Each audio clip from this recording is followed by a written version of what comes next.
So Prasiddhi, congratulations for winning the championship. Could you please tell us a little bit about yourself? When did you start playing chess and what achievements have you had all these years? Thank you so much, sir. So I basically started chess when I was 8 years old.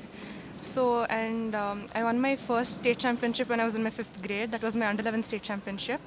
And from 6th till 8th grade, I was the continuous state champion for 3 years of Under-17 category.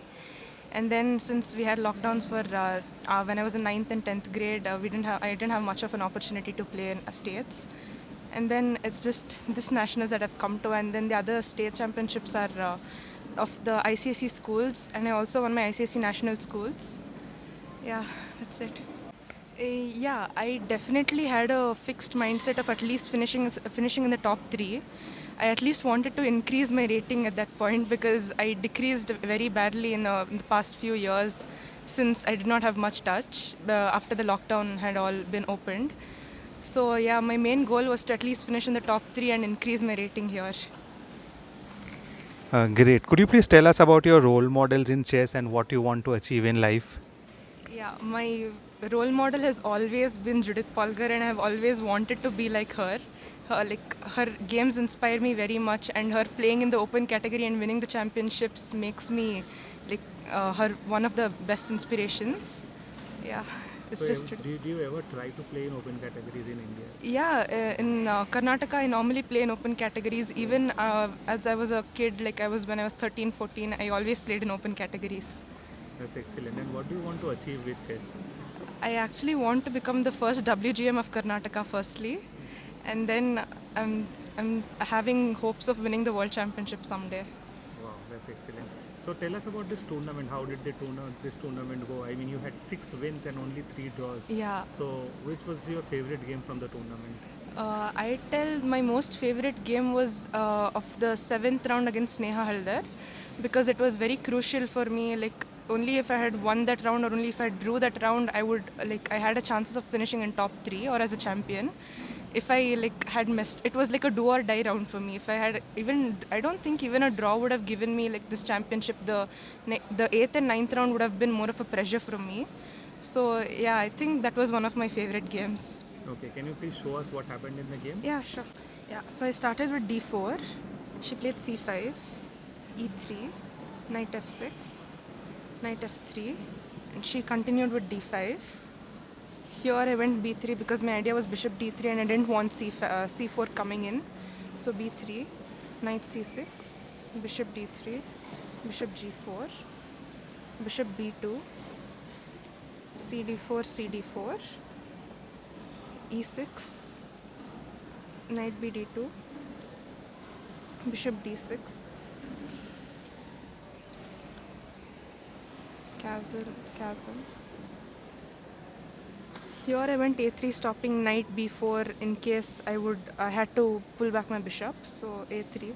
Here this was, I guess she had prepared this line, bishop f4, queen e1, queen b6, c4, pawn takes, bishop takes, rook a d8, knight e4. Okay, here I think bishop f3 was much better and I had knight f6, gf6, pawn takes, and knight e5, knight d4. I think this was much better for her. So, but she opted for the other variation. So, and in the end game, the position was like this. So here it was king f2. And here I think she missed a line and she played b5. Here I had the intermediate move rook c8 check, king h7, now rook c5. After this, she played f5 and rook b5, and it's like clearly better for me because the knight is not coming back to the game. So here she went knight f8. I played rook b7, preventing knight d7 at some point, or trying to even play bishop d4 after king e2. She still played knight b7. I had a4, and after a4, knight f6. Knight f6, I simply had a5. No, knight f6 I went king e2, firstly preventing the check so that I could save a move. She went rook d5. After rook d5, rook b5, I was trying to exchange because I had a passer there. Rook b5, she went rook d7. I think instead of rook d7, rook d8 was much better because rook d7 is she cannot play rook a7 right now because it's preventing the bishop on e3 is preventing the a7 square. So I simply continued with a5, knight d5.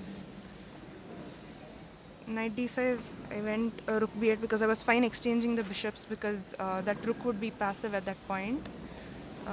She opted for knight c3 check first, king f3.